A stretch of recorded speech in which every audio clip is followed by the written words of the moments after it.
Redditors who have been in coma for a long time, greater than 1 year, what was it like to wake up again, and how did you adjust to literally a long fast forward? Roseanne Barr said a similar thing.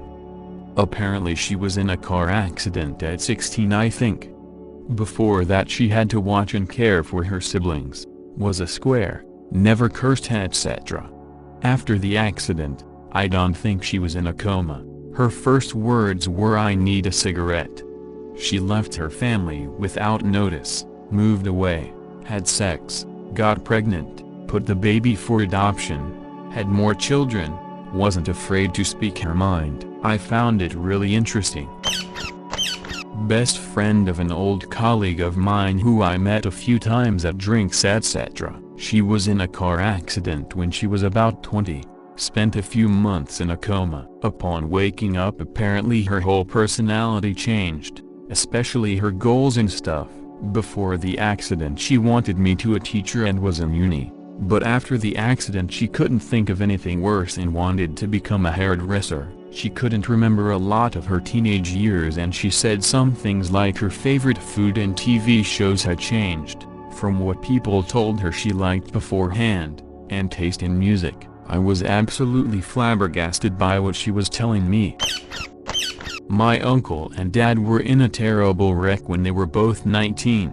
My dad was out about 6-7 hours, remembers nothing. My uncle was in a coma for 6 weeks. He said he could hear every conversation, knew when people visited him, but he couldn't communicate or move a muscle.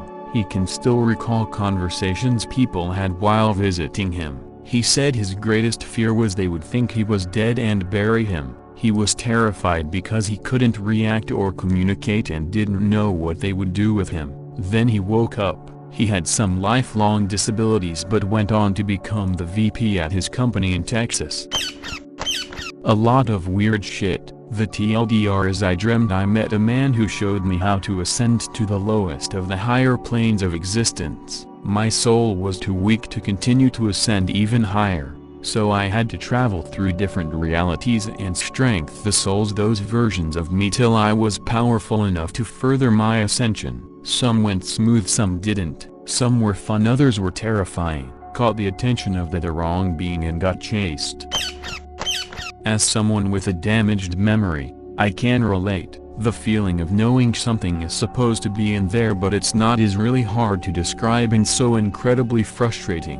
The closest thing I can think of to describe it is a word or name being on the tip of your tongue but you can't quite recall it, only instead of words or names or titles, it's with memories. Some are worse, like having absolutely no clue what someone is talking about when they are reminiscing about something. Others are better, remembering small snippets of something happening but not the whole thing. Some are just straight up disconcerting, having no idea what happened during months of time of your life. Still, yet some can be downright baffling. Most recently I was in a craft store and had some super strong emotional reaction over drawing pencils but have no clue why or what's important to me about them. It can be pretty exciting and overwhelming when something finally clicks and a whole flood of memory comes rushing in at all once. Though, I bought the pencils hoping one day it will trigger. My sister was in a car accident and sustained a massive head injury. She was in a coma for over 5 months. Waking up from a coma doesn't happen suddenly, it's gradual. She had to relearn everything starting with swallowing. She's missing her last year of high school and she cannot remember many things since her accident. Her short-term memory was damaged. Her damaged memory makes her very frustrated. I hope you get on top of your medical issues. Sounds like a pretty terrifying experience. My best mate was in hospital for nearly 9 months after being run over by a 4WD. He doesn't talk about it much, but I know he's in chronic pain and has no immune system due to losing his spleen. He's been in isolation whole COVID too. Some people get dealt some really difficult cards. I hope you find acceptance and peace with your circumstances. There's still plenty of life left to live. I was out for 40 days after a motorcycle accident.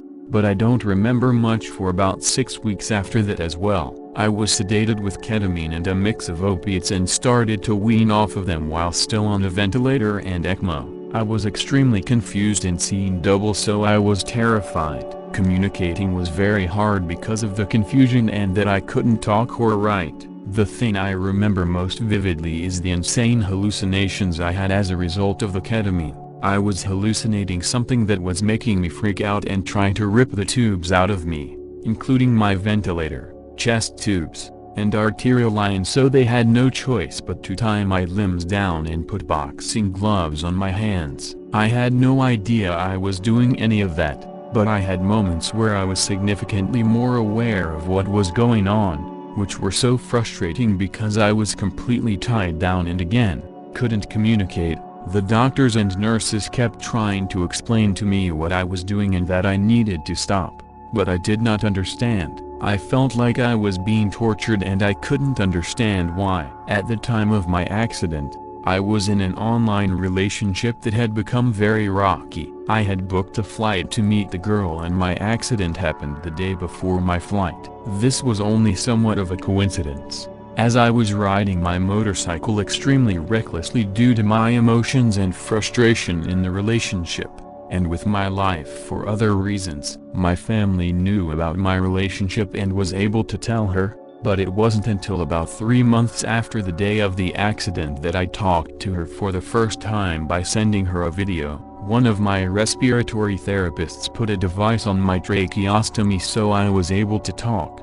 This was an extremely emotional moment and my mom was the first person to hear my voice. I used the device to talk on the phone with the girl, but it was difficult because the ventilator was loud and the device did not sound like my normal voice. My relationship with her was not the same and not recoverable. In hindsight, this was for the better, but in the moment, despite all the terrible things I was experiencing, the feeling of having lost the connection with this girl who was my first love was awful. By this time I was becoming completely aware of what I did and what happened, and extremely conscious of what I had put my mom through, as she had been by my side every day in the hospital, not knowing if I would survive, or if I had sustained significant brain damage. After 5 months in the hospital I was transferred to a rehabilitation facility, and 2 weeks later, December 2019, discharged home with a wheelchair and walker. I was gaining the ability to walk short distances on my own and even decided to start college again.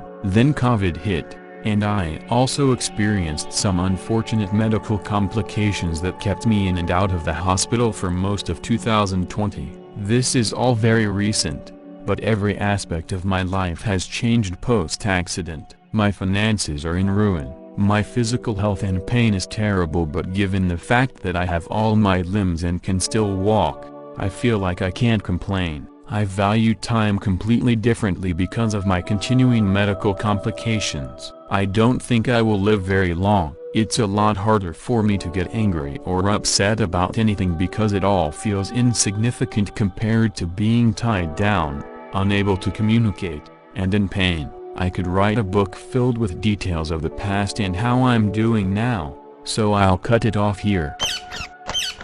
My dad also lost several weeks of memories after being run over by a car whilst he was out cycling. Weird how similar your stories are. He spent 2 months in hospital too, but couldn't remember anything that had happened for weeks beforehand. The accident happened in January, but when he was taken out of his induced coma he still thought it was the year before and couldn't remember Christmas or anything. Does it count if you can't remember a single thing for 6-8 weeks? I was technically out, but my wife says she had a conversation with me every day. I don't remember anything but was medically sedated for almost 2 months after getting hit by a car cycling. Anyway, I couldn't walk or use any extremities upon coming to. Extreme muscle atrophy required almost 2 yoctoseconds of PT to regain full independence. Not fun at all. That honestly completely put me off The Walking Dead right at the beginning. So the main character wakes up from a coma that was long enough for his wife and best friend to start a relationship, and also a zombie apocalypse.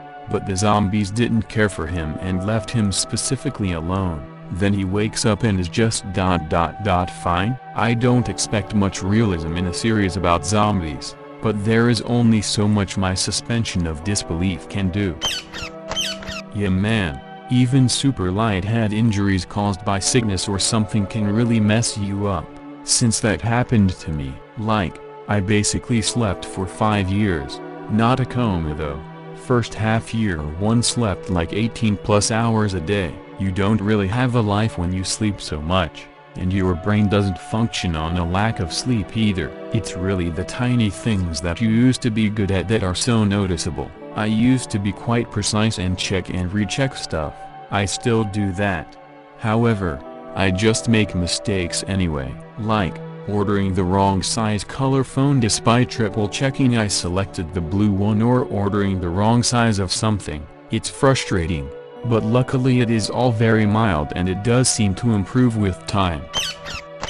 In nursing school my instructors always told us, multiple times actually, whenever you're taking care of a patient who is in a comatose/sedated/intubated type state, talk to the patient like they're aware, tell them are turning, cleaning, moving them, etc., and don't hold conversations in their room that you wouldn't if they were awake and alert. Hearing is the last thing to go. Ambiguous grief is a great description. I experienced this when it was discovered my dad had an aggressive brain tumor. Surgery was, I want to say, 2-3 days after we found out. So we were still in shock, but I was not braced for the different personality that came post-surgery. Then it continued to shift and shimmy the entire time until he died. I mourned him twice. The person I knew before surgery and then the actual physical dad present in my life 8 months later when he died. I was too young to have proper emotional capacity, maturity for it. It fucked me up a long time, lost most of my 20s to sorting that all out. Truth. My dad had a car accident and a brain injury. Probably was comatose for a few weeks and lived at a rehab for months. He didn't remember that my sister had died a few months before his accident. It was awful. I had to retell him again and again. And again. Nightmare.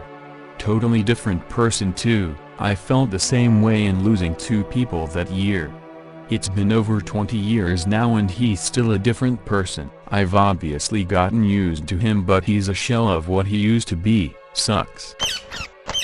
I'm fairly fit and don't really have any problems except with my lungs. I was in medically induced coma for 5 days, just 5 days, and I couldn't sit up right after waking up. Took 2 days until I could sit longer than some minutes. After that it took another day until I could stand without someone keeping me up. Still had to hold on to something, and another 2 for me to be able to walk. I lost weight from 65 kilograms to 53 kilograms in that 5-day period. Took me a month to get it back. It doesn't make sense in my head. 5 days isn't that long time, but it was weird as fuck. Meanwhile Hollywood acts like you wake up, get out of bed, fall, get back up, learn to walk for a few minutes, then run out of the hospital, and that's the more realistic way. Other times they show you waking up, pulling all the medical devices off and running away. But I believe this because our bodies have an extreme asshole use it or lose it policy. My dad was in a coma for 3 months due to complications after surgery for pancreatic cancer. It was just like that. Sometimes he was completely out. Sometimes he'd look at me, but it wasn't clear if he actually saw me. At one point he gave thumbs up and smiled when my 2-year-old daughter visited him and said hello, and seemed to hear what we were saying to him. Clearly he was in varying degrees of consciousness. He doesn't remember much of that period though. Just before my grandpa died, he stopped eating and drinking and kind of went in and out of comatose states for a few days. And the doctor was explaining to us that doctors don't really like the terms coma and wake up because it implies a binary of coma and consciousness, when in reality it's a spectrum with lots of shades of gray. If the problem is money related, insurance related, or quality of life related, and you're on an English-speaking site, there is a 90% plus chance the problem is American in origin. America oddly is the nicest worst place to live most people likely can think of. Sure, plenty of African counties for example have lower quality of life and way worse to live in than America, but America is uniquely the most advanced place on earth that has non-stop problems that said advancement should fix. Like I can understand why a newly developing country in Africa that is still working on full electrification or in the middle of a civil war is worse to live in than America. But like, why are so many of the problems with America the same problems that these countries have? Should the years of advancement and all the resources this country have be able to solve these problems? Yep, I can attest, not from a coma, but other medical problems, government, courts, lawyers, banks, credit card companies, debt collectors, etc. do not give a shit. You are not a human being, you are a number, you owe, and they don't care what your excuse is. They've heard it all and they don't care.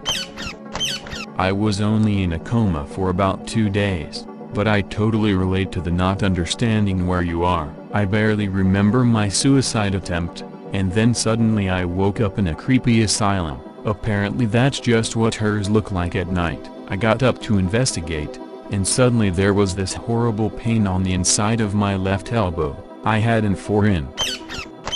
Can I help? I tried to DM you, but I am old and I don't know how Reddit works. If I could pay for a lunch or something I would like to, ETA.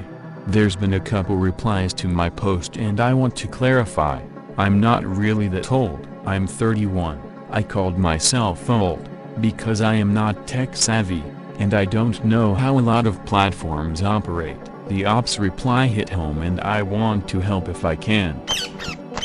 I had a Best Buy credit card that I used to buy an iPad. Unknowingly I somehow also got some type of service with the iPad, and was paying $5/mo for something I didn't even know what it was. Finally, after a year of paying it every month, I called to cancel the service and the card so I could better manage my already crippling debt, largely due to student loans. They told me everything was canceled. I believed them and got rid of the card. 3 months later I get an email saying I have a balance of $100 plus due to late fees from a $5 subscription fee that didn't actually get canceled. Got a call from collections and they didn't care. Ended up hanging up on them and called Best Buy to deal with it. It took 6 months for them to reverse the $5 charge that turned into $100 and get it off my credit report. That prevented me from consolidating student loans. Luckily it was such a small amount and it finally got resolved, but I was just so beyond pissed that a $5 subscription fee that I was told was cancelled ended up getting my $80,000 student loan consolidation application denied.